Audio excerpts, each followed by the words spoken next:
रामकृष्ण हरी. रामकृष्ण हरी. आमचे गुरुवर्य, आता नाव तर घेऊ शकत नाही मी, पण आज काहीतरी सुयोग बघा. आमच्या गावामध्ये लग्न आहे ओझरला, आणि त्या निमित्तानं मुक्ताईच्या मंदिरामध्ये आलेले आहेत.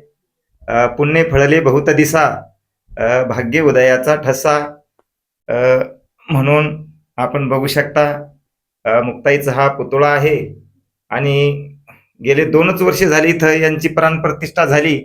आणि एक भूदेव म्हणजेच ब्राह्मण आज इथं दर्शनाला आलेत. काय म्हणून आनंद व्यक्त करावा. आमच्या इथं बरेचसे ग्रंथाचं वाचन झालं बघा. भागवत कथा झाली, ज्ञानेश्वरी पारायण होतं, भावार्थ रामायण होतं, पण आता लोक मुक्ताई चरित्र झालं नाही बाबा. आमचे इथं पुजारी आहेत आमच्या रेवताताई, त्या या गावच्या नसून त्या कीर्तापूरच्या आहेत बघा.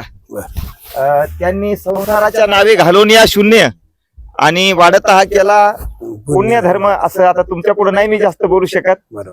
की आमची एक अशी इच्छा आहे की आपले एक इथं मुक्ताई चरित्र जे आपले वक्ते बाबा लिखित आहे ते व्हावं, असं एक या इथल्या गावकऱ्याची इच्छा आहे. आणि तुम्ही आज प्रत्यक्ष इथं आलात. आमच्या पूर्णा मातेचं तीर आहे बाजूला, आणि सरपंच शिक्षक आहात का आपण? वा, धन्यवाद. लग्नाच्या विधीच्या निमित्तानं आलात. आम्हाला शब्द द्या, तुम्हाला जशी तारीख असेल आपण असं चालेल ऍडजस्ट करू. चालेल. ठीक आहे. कुंडली कवरदे हरी विठ्ठल. श्री संत मुक्ता माता की जय.